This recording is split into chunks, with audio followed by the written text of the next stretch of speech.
Montreal, Canada in 1940. Over in Europe, a brutal war ravaged the souls of men, and howitzers howled as they rained bloody fire and suffering across the battlefields of Western Europe. But in Montreal, rail operatives spoke softly and walked calmly through the grand corridors of Bonaventure Station, as they did every morning. Trains arrived one by one, and one by one their various goods and passengers were offloaded with the same reverence as always. But on this particular day, there were 3 men of great importance in the station. Not that anyone there would have noticed, for that was intentional.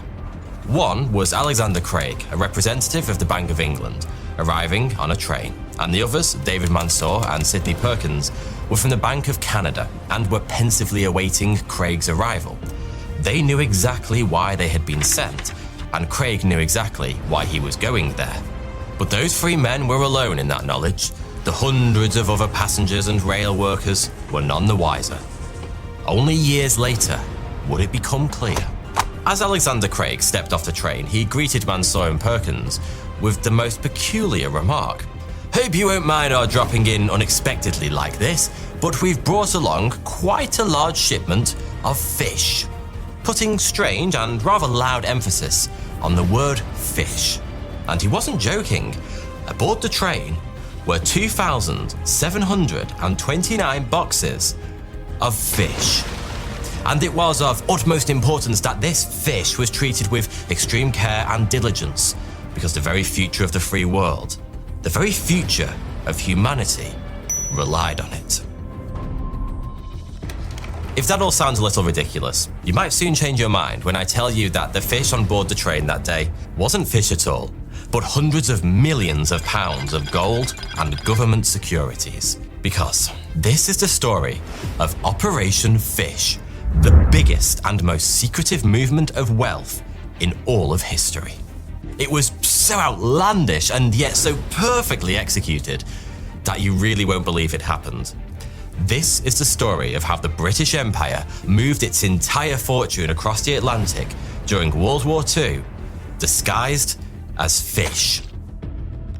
Now you can take part in your own Operation Fish in Fishing Clash. But unlike during World War II, these fish are completely real, and some are a real challenge to catch. Just imagine defeating a boss fish so big your entire clan celebrates your catch. Well, I've personally had a few moments like that thanks to today's sponsor, Fishing Clash, and it's a real blast. What I love most about Fishing Clash is the competitiveness. It has leaderboards to master, clan wars to dominate, or you can just take down the toughest fish and become a boss slayer. Fishing Clash is such a breeze to pick up and play for any kind of gamer. There's a range of events to get stuck into, character progression and exciting locations, with more than 50 unique fisheries.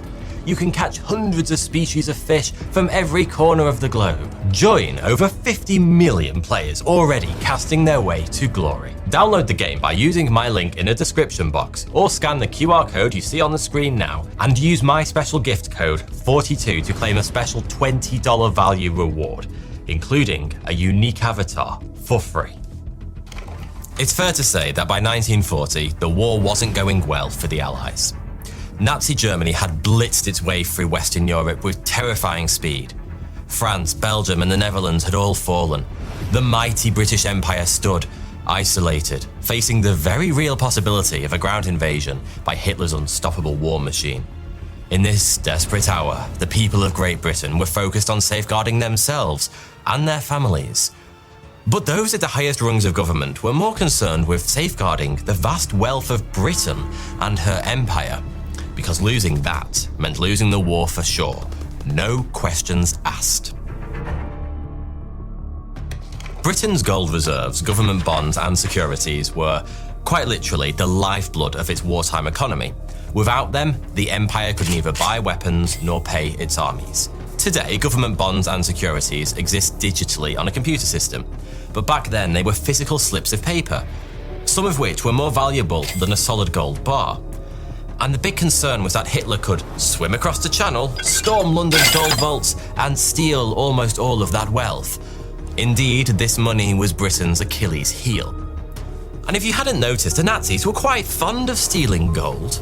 They had already hoovered up the contents of the central banks of Poland, Austria, Belgium, the Netherlands, and would later steal all the gold of their supposed ally, Italy. Winston Churchill took office in May 1940, and one of his very first acts as Prime Minister was to accelerate the evacuation of Britain's wealth. I say accelerate because the War Office had already been moving the nation's wealth piecemeal out of the country for a couple of years. Where to, you may ask? Canada. It was the perfect choice. Canada was, at the time, part of the British Empire, and being so far away from the main theatre of conflict, it hadn't received any direct attack or aggression during the war. And it never did. As a quick interesting aside, Churchill drew up plans to relocate the entire British government to Montreal in Canada and continue fighting the war effort from afar should the Nazis ever manage a successful ground invasion. As I said, the Bank of England had been sending little bits of wealth over there since 1938. Obviously, all of these movements had to be kept top secret, but one of the cleverest such movements was in May 1939. Hitler's U-boats were patrolling the Atlantic corridor, and so sending random ships carrying a crap ton of gold from England to Canada was incredibly risky. It could have easily been sunk or stolen. But it just so happened that King George VI already had a royal tour to Canada planned in May, and so it was the perfect cover. 2 British warships, HMS Southampton and HMS Glasgow, escorting the King and Queen, secretly carried £14 million in gold in their holds, worth well over £650 million today. And since 2 warships were perfectly adequate and normal to escort royalty, nobody ever suspected the massive amount of wealth on board. A few months later, in October, a convoy of 5 ships, spearheaded by the light cruiser HMS Emerald, were loaded with £2 million of gold each in Plymouth and sent off to Halifax, Canada. Just bear in mind the stakes here. The loss of even one gold ship could seriously dent Britain's chances at winning the war. And it's not like history was on their side. In World War I, SS Laurentic was carrying 43 tons of gold to Canada when it sank after hitting 2 German mines just off the coast of Ireland. But this time they had a plan that even Dutch van der Linde would be proud of. The crew of the HMS Emerald convoy were given tropical white uniforms to wear, so if any German spies happened to be hanging around Plymouth Harbour, which they most probably were, it would look like the ship was heading somewhere really bloody hot, like Tahiti, instead of nut-shriveling Nova Scotia. But not all plans go to plan. The convoy was absolutely battered, not by the Nazis, but by brutal storms en route. They lost lifeboats, depth charges, and even a spotter plane overboard. But alas, they eventually landed in Halifax, and what they did not lose was a single bar of gold. Over the following months, the Emerald made a few more runs between Britain and Canada to ferry small increments of gold to safety. Britain got so good at it that other countries started sending their gold to London, so Britain could move it to Canada on their behalf. Norway, Belgium, and the Netherlands all squirreled away huge amounts of their wealth through Britain in this manner. So far, Britain had kept these activities tightly under wraps. It was only after the war, in fact, that anyone other than those who were told knew anything of these covert gold runs. And so, when Churchill took command of the war efforts in 1940, he decided it was about time they scale things up. Despite their efforts, Britain still had the majority of its gold in London, where it was far too vulnerable for his liking. So, he conceived Operation Fish. The first, and rather controversial step, was to secure the wealth of the people of Great Britain, whether they liked it or not.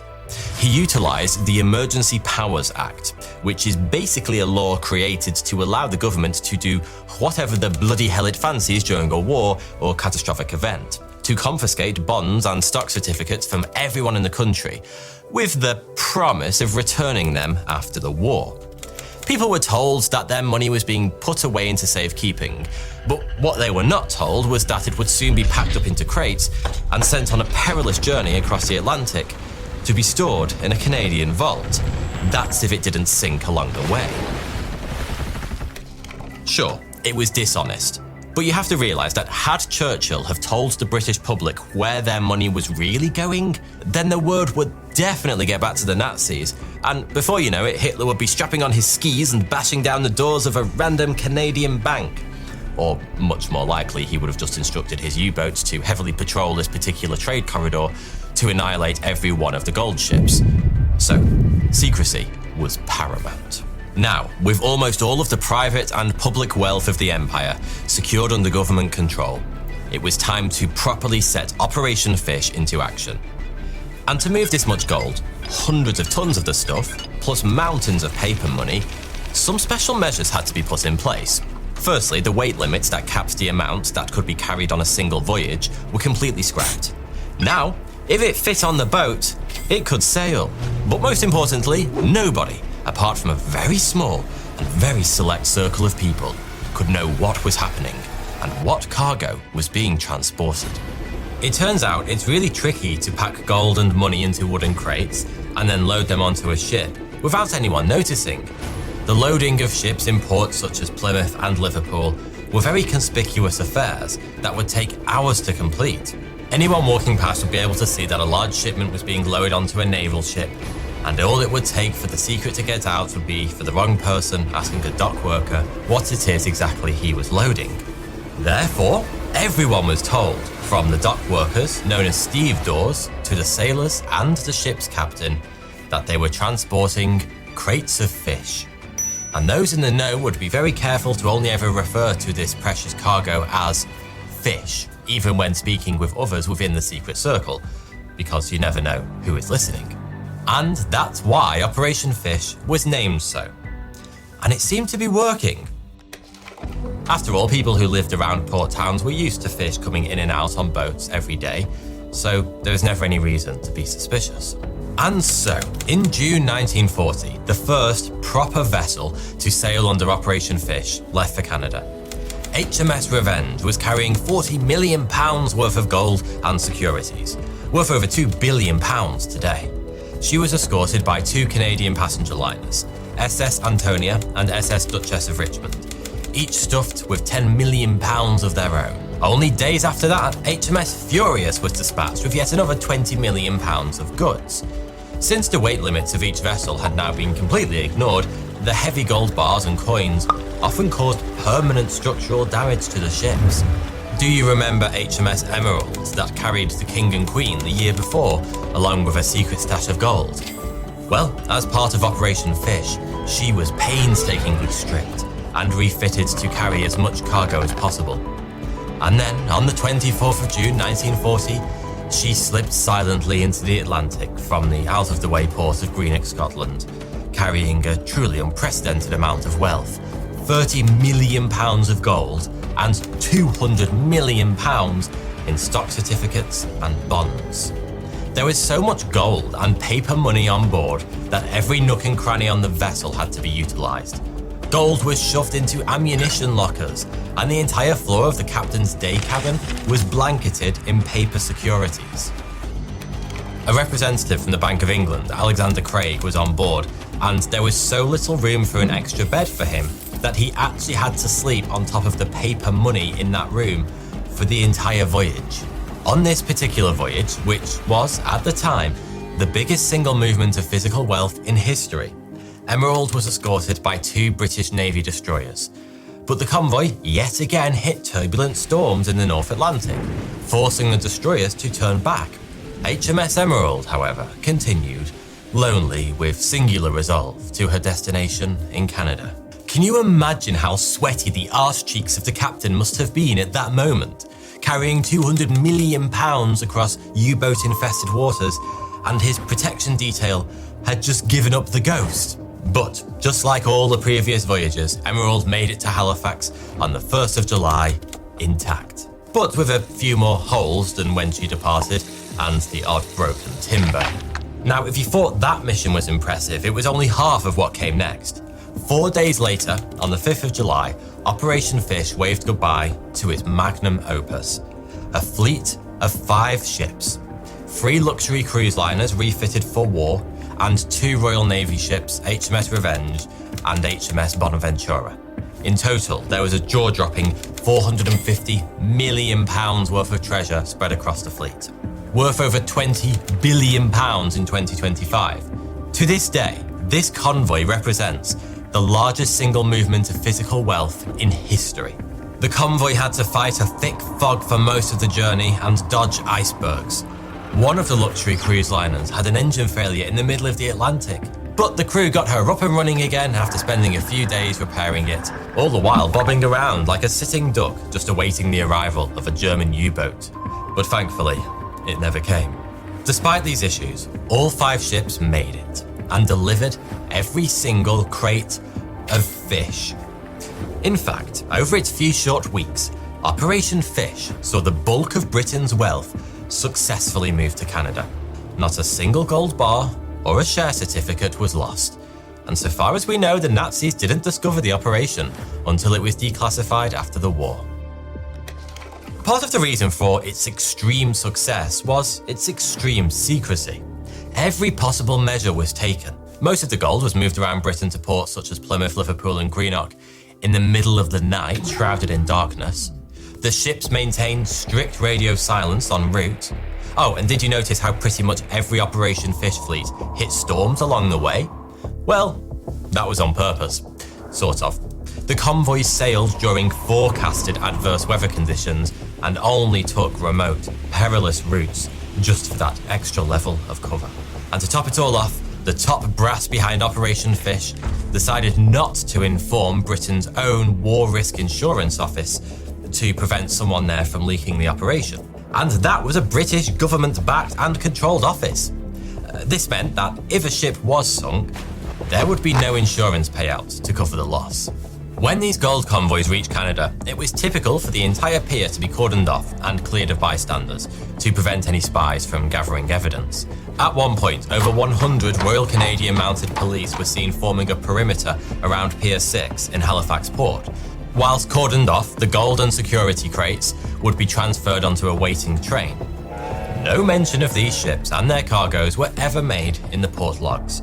And just like back in Blighty, no Canadian port workers nor the mounted police officers were made aware of the true contents of those crates. Although they must have thought it was all a bit over the top, this level of security and secrecy for some bloody fish. The British knew that storing this gold in Canada would have been a bit tricky, since every Canadian gold vault was already chock full of wealth at this point. As mentioned, Britain and other European powers had been ferrying gold to Canada for safekeeping for a couple of years before Operation Fish. And so there would certainly be no room at the inn when the bulk of Britain's wealth turned up in 1940. Thus, before all these ships arrived, a brand new vault was created especially for Operation Fish in the basement of the Sun Life building in downtown Montreal, the headquarters of a life insurance company. 3 stories below, a construction crew hastily hammered out a new vault. To save time, they took steel beams from a nearby abandoned railway to use in its construction. The 5,000 employees of the Sun Life building had absolutely zero idea of this activity and were never informed of the vast amount of wealth being stored right below their feet. Most of the paper securities from Operation Fish were stored here, in over 900 filing cabinets inside the vault. But much of the gold on the trains continued on to Ottawa, where it was kept in the Bank of Canada's gold vault, since there was still a little bit of room in there, enough to swing a cat attached to a gold bar at least. By the end of the war, the Bank of Canada's vault had received a whopping 186,332 gold bars and 8 million ounces of gold coins, belonging to either Britain or her allies. Good old Canada never charged a cent to these nations for storing or processing their gold. By the end of the war, not a single gold bar, coin or share certificate that was transported as part of Operation Fish went missing. The Nazis never uncovered the plot, despite hundreds of members of the public being hired in secret to work in the Bank of Canada and the Sun Life building's basements to process the gold and securities, working tireless 12-hour shifts. And when you think about every moving part, every bit of planning, and the physical transport of the wealth of the biggest empire the world has ever seen, the fact that it wasn't leaked or discovered is actually kind of mind-blowing. At one point, however, residents of Montreal did get a little suspicious of the growing activities around the Sun Life building, and rumours started in town. So, Operation Fish higher-ups countered this by intentionally spreading a new rumour that the crown jewels had been relocated for safekeeping below the Sun Life building, which they hadn't. But people bought it anyway, and the diversion seemed to quell further suspicions. The public only found out the true nature of Operation Fish when it was declassified in 1946. With the benefit of hindsight, we now know that Britain was never invaded by the Nazis, and so all that money would have been safe, tucked away in London's vaults. Of course, they didn't know that then. But the fact that so much was put on the line, and such enormous risks were taken, just to ensure that Britain could keep on doggedly fighting against evil if Hitler did invade, and all seemed lost, is, if you ask me, rather amazing. Thanks for watching. A big thanks to Fishing Clash for sponsoring this video. Don't forget to download the game using my link in the description, or scan the QR code you see on the screen and use my special gift code 42 to claim a special $20 value reward, including a unique avatar for free.